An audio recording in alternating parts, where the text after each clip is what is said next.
If you search the word heathen or Norse pagan ethics, you will inevitably run into 9 words. They're on the walls of most all kindred halls. I've seen them tattooed on forearms. They're sold on posters that look like they belong on a middle school locker. The 9 noble virtues. On the surface, they're great. Courage, truth, honor. It's hard to argue against them. But here's the thing. I don't follow them. Urban must mark wicked skulls. Urban must mark wicked skulls. Look on my phone like alert the murder. Beak on my face, start squeeze. I keep believing in the sun. And as I've dug deep and gone deeper into the history and the actual lore of the North, I've realized that the 9 noble virtues might actually be a barrier to understand the very culture they claim to represent. Today we're going to look at some ancient virtues that aren't actually ancient. And basically,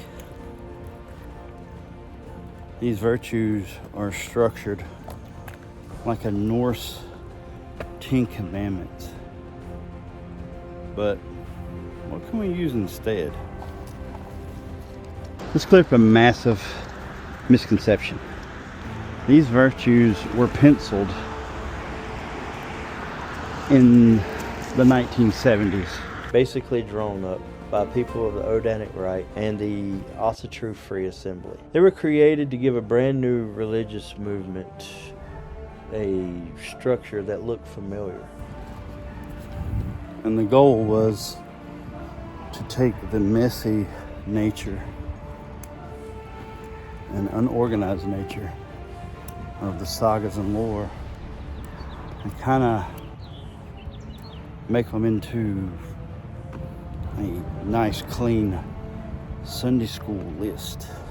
The biggest issue isn't the history, it's the logic. The 9 noble virtues are a list of abstract virtues, but the Norse mindset was contextual and relational. When we condense an entire culture into 9 words, those words lose their teeth. And the 9 noble virtues, truth is one of those virtues.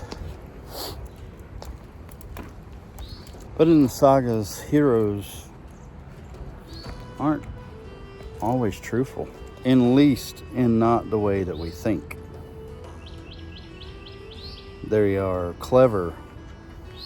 They use wordplay.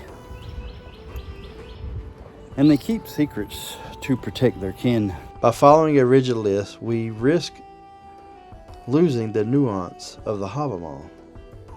The lore doesn't tell you to be industrial 24/7. It tells you to be smart, to be wary of your enemies, and to know when to hold your tongue.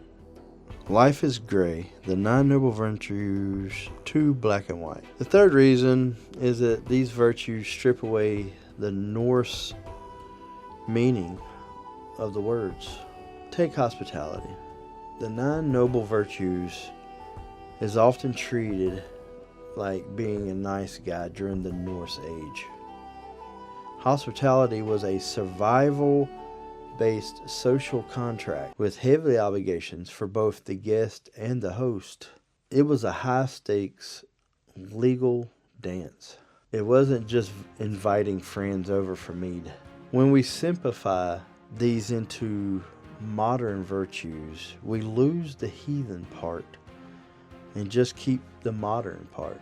We are essentially just practicing secular humanism with Norse hats on. So, you must ask, if I'm not following these 9 noble virtues, what am I doing?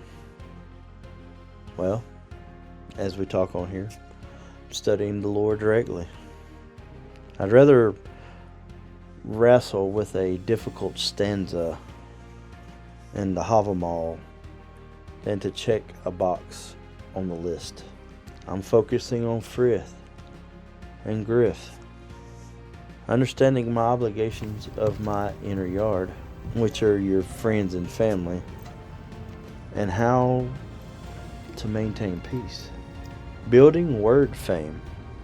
Living in a way that my ancestors wouldn't be embarrassed to talk about. The 9 noble virtues aren't bad. Courage and perseverance are great traits, but they're in training, so to speak, and they're a version of a much deeper and more complex philosophy.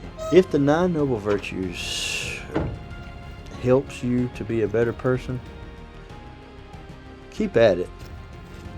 But don't feel like you have to follow them to be a real heathen. The ancestors didn't have a cheat sheet, and honestly, neither do we. Thanks for watching.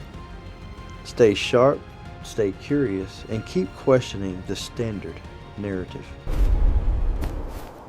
Bumban smart wicked skulls. Bumban smart wicked skulls. Walk on my phone like alert the money. Beak on my face, start skis. I keep believing in the saga. All laws in the street. And it will probably all come away.